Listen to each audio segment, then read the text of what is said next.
உங்களுக்கு இன்னைக்கு வந்து பாவக்காயில சாம்பார் எப்படி வைக்கிறதுங்க காட்ட போறேன். வாங்க, சூப்பரா இருக்கும் பாவக்காய் சாம்பார்.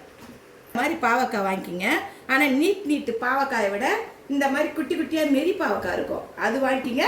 அதை விட சைஸ் பார்த்தீங்கன்னா இந்த பாவக்காய் இது நடுத்தரமாக இருக்கும். இந்த மாதிரி பாவக்காய் வாங்கிக்கிங்க. ஆனால் பெரிய இதை கிடைக்கலன்னா பெரிய பாவக்காய் வாங்கிக்கிங்க. சாம்பார் செய்யலாமா? வாங்க, இதை அரிஞ்சின்னு வந்துடுவோம். நீங்கள் ஒரு 2 டீஸ்பூன் எண்ணெய் ஊற்றிக்கிங்க. இதை கழுவி சுத்தம் பண்ணி இது மாதிரி அரிஞ்சு வச்சுக்கிங்க. இப்போ வந்து தண்ணி இல்லாமல் இந்த பாவக்காய்க்கு மட்டும் ரெண்டு உப்பு போட்டுக்குங்க. கொஞ்சோண்டு மஞ்சள் தூள் போட்டுக்குங்க. இந்த பாவக்காய் கொஞ்சம் நல்லா வதங்கட்டும். இந்த அளவுக்கு வதங்கிட்ட உடனே எண்ணெயை ஊற்றி மேலே பாருங்க, அடி பிடிக்காத வதங்கிட்டு பாருங்க. இப்போ வந்து கொஞ்சோண்டு தண்ணி ஊற்றி வேக வச்சுக்கலாம். இது தண்ணி முழுகிற அளவுக்கு கொடுத்துட்டு கொஞ்சம் ஒரு அரை வேக்காடு வேகட்டும். அரை வேக்காடு சாம்பாரில் வெந்துடும்.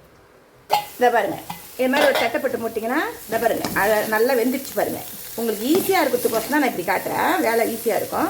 இப்போ இதை இந்த வாங்கினது பாருங்கள் வெந்துடுச்சிங்களா, இதை எடுத்து வச்சுருவோம். அதில் வச்சுற ஓண்டு எண்ணெய் ஊற்றி இதை பாருங்கள், வெங்காயம் போட்டுக்குங்க. பூண்டு கொஞ்சம் நசுக்கி வச்சுக்கிறேன், அதையும் போட்டுக்குங்க. பச்சை மிளகாய் போட்டுக்குங்க. நீங்கள் வந்து புளியை குறைச்சிட்டு தக்காளி பழம் கொஞ்சம் கூட போட்டுக்குங்க. சாம்பார் சூப்பராக இருக்கும். வந்து நம்ம எப்படி சாம்பார் வதக்கிற மாதிரி வதக்கிங்க. இந்த மாதிரி வதக்கிடுங்க. வதக்கிட்டிங்களா? இப்போ வந்து பாவக்காவை கொட்டிக்கிங்க. இப்போ வந்து நம்ம துவரம்பருப்பை வேக வச்சு வச்சுருக்குறோம். வேக குழம்பு துவரம்பருப்பை வேக வைக்காதீங்க. இதை பாருங்கள், இந்த மாதிரி கொஞ்சம் இருந்தால் சாம்பார் நல்லாயிருக்கும், குழம்பு இல்லாமல் இருக்கும். துவரம்பருப்பை வேக வைக்கும்போது 2 சீரகம், பெருங்காயம், ரவை எண்ணெய் ஊற்றி வேக வச்சுக்கோங்க. வந்து புளி ஊற்றிக்குங்க. தக்காளி பழம் நிறையா போடணும், புளி கம்மியாக போடணும். இதை பாருங்கள், குழம்பு மிளகாத்தூள், சாம்பார் பொடி, கார மிளகாத்தூள் போட்டுக்குங்க. பாவக்காய்க்கு உப்பு போட்டிருக்கிறோம், அதனால் சாம்பாருக்கு உப்பு போட்டுக்குங்க. பாவக்காய் சாம்பார் இதை பாருங்கள், சீக்கிரமாக நம்ம காய் வேக வச்சுட்டோம்ல, அதனால் உடனே வெந்துடும்.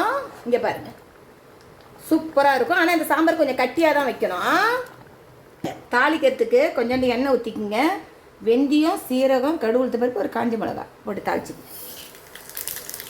இப்போ வேக வைக்கும்போது கட்டி பெருங்காயம் போட்டுக்கிறேன், கொஞ்சோண்டு தான் பெருங்காயத்தூள் போடுறேன். கருவேப்பிலை கொஞ்சம் போட்டுக்கங்க. இல்லை கொத்தமல்லி தழை போட்டுக்குங்க.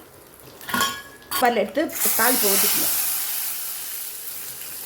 சூப்பரான பாவக்காய் சாம்பார் ரெடி ஆகிடுச்சு பாருங்கள். இந்த சாம்பார் அவ்வளோ அருமையாக இருக்கும். நீங்கள் வேணால் சாப்பிட்டு பாருங்கள். இந்த சாம்பார் வந்து கொஞ்சம் கட்டியாக வைக்கணும்.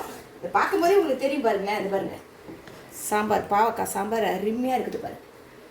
இதே மாதிரி செஞ்சு சாப்பிடுங்க பாவக்காய் சாம்பார். பாய்.